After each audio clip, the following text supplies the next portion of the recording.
Hello my lovelies! So this week I am doing a slightly different video than my normal "Why do I need that?" I am instead doing a tag video. It's called The Secret Life of a YouTuber tag, and although I've not been officially tagged by anyone to do this, which is kind of the idea, I instead received this comment on my video, my last video, from a guy called SUCCESSForbe. I hope that's pronounced right. Ali, this might sound weird, but I really want to know the personal and everyday you, bro. Hashtag no homo, which is redundant. That's a perfectly reasonable, nice thing to say. Please, if you can, make some vlogs or something, smiley face. So I then found this secret life of a YouTuber tag thing that other people have done, and I quite like the questions because they give a nice structure to me talking about myself, which seems a little bit self-indulgent, but we'll give it a go. There are 12 questions, and they're all about my relationship with YouTube, so I'm just gonna blech and see how it pans out. Question 1. How long have you been on YouTube? I have been on YouTube since just after I left university, which was like 2007. That's a long time ago. So that was, I started my first channel, which was called Alistair Cohen channel. Essentially, I started making YouTube videos because I wanted to be a TV presenter, and the first video I ever made was about, it was comparing wireless Wi-Fi receivers. This was, I suppose, the days before laptops had Wi-Fi receivers built into them, so you had to buy a separate thing just to pick up Wi-Fi. Oh wow, that does make me feel old. And I thought you just make one video and then you send it off to people, and all the production companies see that video and go, oh my god, he's amazing, we have to give this guy a job, let's make him a presenter. And it turns out it doesn't really work that way. So I made more videos and I sent them around to more production companies, and I realised that no one wanted to hire me as a TV presenter, which was a little bit disheartening. But I also realised that I really enjoyed making videos, and it was a really good creative outlet, and I really liked the process of doing it. So I stopped that channel, and instead I started this channel, the WDINT, the Why Do I Need That channel, because I thought, I watch a lot of gadget reviews on YouTube of other people's, and a lot of people talked about screen resolutions, battery life, how much memory a laptop or whatever had, and I realised I didn't actually care about any of that stuff. The stuff I cared about is, alright, here's a computer, but why would I buy that over another computer? Why do I need that? Why do I need this thing that I've wanted for ages and I've just spent lots of money on that I've bought? Why did I buy that? Why has this made my life any different or better? So I thought I would make some sort of silly gadget review videos with sketches in them, and that's kind of how it all started. So yeah, so I guess a long time is the answer. Whew, that was only question 1, so I'll try and make the other ones maybe a bit snappier. Question 2. At what point do you think you will stop? I assume they mean stop YouTube, not just stop living, because who knows? I will stop making YouTube videos when I'm no longer enjoying it, which I think is the same answer for most people. I have had times when life has been busier and I've kind of dialed down the YouTube activity because I thought, you know what, I've got priorities that are taking more importance in my life right now than making videos, which is kind of my hobby. But yeah, I suppose it's a fun creative outlet. It's something that is different to my 9-to-5 job. It's something that actually has helped me get most of the jobs that I've had, because employers seem to like seeing that I have a kind of weird side hobby where I review and appreciate products, which helps me as my job as a product manager. So yeah, only when I stop enjoying it or I don't have any time, I suppose. Number 3, what is the best thing? The best thing for me is kind of that feeling that I've got a little secret thing that I do. It's not secret because I put it on the internet, which is reasonably public, I'm led to believe. I suppose when I meet new people, it's this little sort of secret I hold, this special community that I'm a part of weirdos who sit in their bedroom with a camera and do what I'm doing right now. It makes me feel a bit more sort of special than people who say, oh, I don't really have any hobbies, I just sort of sit in front of the TV, I like going out drinking and stuff, and obviously I like doing those things as well, but I think the bit I love is that sort of secret society feeling, like I'm part of something special that not everyone is a part of, and I'm a bit of a minority. Question 4, what is the worst thing?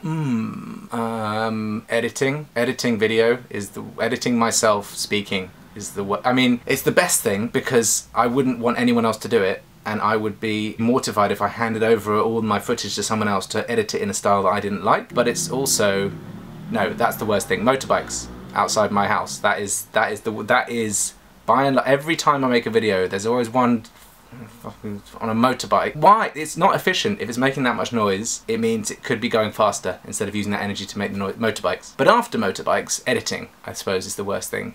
Because yeah, it just takes so long, and then you agonize over every detail if you're me, which I am. Hopefully no one else is. That would be strange. Trawling through endless iMovie sound effects for something which is like 1 second of the video. I kind of wish I could have another me to do the editing, because otherwise it takes up so much time, and but it's the only way that you can ensure that you get it right. Without good editing, the footage just falls flat and dies. Editing is the worst and best and worst, but also best. Question 5. How many thumbnail options do you usually take? Quite a lot. Probably about 10. Actually, maybe that's not a lot. I don't know, I've never asked anyone else. Yeah, usually about 10 or so, because normally I've got a gadget I want to show, so I've got to try and get the kind of focus out here somewhere, and then I want to try and make it a compelling thumbnail. I realise my face is quite cartoony when I do them, because I take the pictures of me kind of,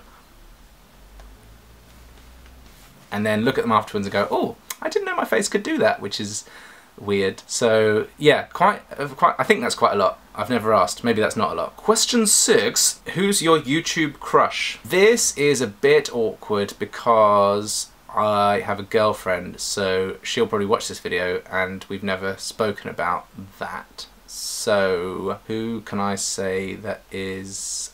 you know what? Justine, because she was one of the first people I ever subscribed to. She's one of the reasons why I made YouTube videos, because I realised that there's someone out there who could make money and have fun and be creative by making YouTube videos. So for her video making talents, if anyone's watching this, it's because of her. It's more of a respect than a crush. I think I've got away with that. Question 7. Who's on your collab wish list? I already make videos sometimes with Emily Hartridge, so she's lots of fun to make videos with, so her, still. I've done one collaboration with Tommy, aka Gadgets Boy, aka youtube.com/twofreshmedia with the number 2. So want to do more with him. Dave and Ethan are 2 guys in America. If you don't know them, they make kind of messing with the general public videos. They go and try and pick up girls with terrible chat-up lines or accents or whatever. I kind of just want to hang around with them. I mean, if we made videos, that would be great as well, but they just seem like they'd be fun just to hang out with. Rhett and Link, they'd be on my collab wish list. Natalie Tran, she's an Australian. She's very dry humour, and I appreciate her videos because she kind of does like I do, in that she maybe doesn't have friends available that want to be on the internet doing stupid things, so she clones herself quite a lot. So those guys. I am just discovering how many people in the UK do this. Most of those are Americans or one Australian, but there are lots of obviously UK YouTubers. So if anyone is watching this and you are a YouTuber from the UK, get in touch with me. I want to meet more people in this weird little community that we have, and I want to make more collaboration videos and share some audience around and discover new ways of doing things and seeing how other people do this. So do please let me get in touch. Just drop me a thing on any of the things. Question 8. What are you wearing on your bottom half? Let's find out. But today we have a lovely blue jean. Usually these slippers that my sister bought me for my birthday some years back. Oh, and also check it out. Look, I'm proud of my underwear colour. A good blue pant on today. And there's just, if you want to just make it more awkward, there's my junk. Let's get ready. So there's the junk, just kind of in that general area. So it's on the internet now. What is a video without a good junk shot, I think? Question 9. How long until you actually click record? So I have a little routine, little process I go through when I make YouTube videos, which is always coffee. So today's coffee has happened in my Mr. Cool mug, because I script my videos quite a lot, so I normally wake up in the morning and start writing the script. Then once the script is finished, then I'll print it off and I'll just block out which bits I need to film in which order, so that I'm doing everything from the same scene at the same time, setting up the tripod, taking the photos for the thumbnails, making sure the lighting is okay. Today I was pissing around for a while because this is I've got a good shine on this side of my head, making sure it's all focused, and then random like just to wake myself up and make sure that I'm somewhat animated. So all of that can take many, many hours, especially if I'm writing the script. But I suppose let's assume the script is written probably about, I don't know, 15-20 minutes. Question 10 of 12, don't worry, we're almost there. How do you feel about the YouTube community / culture? I mean, I love it. It's kind of reason, apart from a creative outlet and a bit of money, I suppose, sometimes, that is why I do make the YouTube videos. It's that fact that there are people I've never met in the world that are watching these videos and commenting and subscribing and sharing them with people. I've made two, Tommy and Emily are friends, I would consider them friends, that I've met through the internet. I wouldn't have known them otherwise, through YouTube, just because we got in touch with each other and we liked each other's videos. Yeah, making friends through YouTube, which is weird. The YouTube creator space, I know there's one in London, I could access it, but I don't really know what I'd do with the filming side. But if they kind of had meetups or little drinks or nibbles, I'd turn up for drinks and nibbles. Frankly, I'll turn up anywhere for drinks and nibbles. But specifically, if it was at the YouTube creator space where I got to meet other YouTubers, I'd bloody love it. So it's one of the best things about doing this weird hobby. Question 11. What's the secret to a successful channel? I think that if I knew that, I would probably have more subscribers than I do. I think regularity of output is quite important, and it's one of the reasons why I think I've been on YouTube for many years and maybe don't have as many subscribers as I would like. Otherwise, just sticking with it, because you have to do it for a long time with no one watching anything before you learn how to do it and anyone actually cares. So stick with itness, which I'm going to try and make a word, and regular output. I think that's the only kind of tips I can give. Otherwise, just do you, and if you find it interesting or entertaining, hopefully others will too. Question 12. Who do you tag? I would like to tag some of the people that I've already mentioned. Emily Hartridge, because I think she's talked a lot on her channel about different parts of her life, but I don't think she's ever answered these sorts of questions. I would like to tag Tommy, aka Gadgets Boy, because he's often behind the camera and he's an interesting guy, he's a nice guy, so I think you should hear about him, and I don't think I know about how he started or why he does his thing,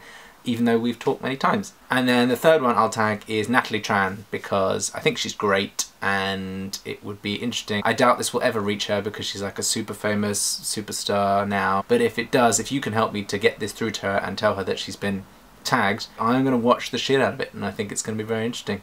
And hi Natalie, if you do ever watch, come say hi if you're in London. Big fan. Sounding creepy. Gonna stop now. So those three. Emily, Tommy and Natalie. Go. And that is it, I suppose. That was quite fun. It was almost like therapy. But what do you think? Let me know what other videos I should make. If I should make any more of these kind of tag videos. There's other things going around that you think I should do a version of. I don't know if you noticed my little cushion down there. My little throwboy pillow. Yeah? So just click that, or I'll put a little thing at the end. I'll see you next time, Gadget/Ali fans.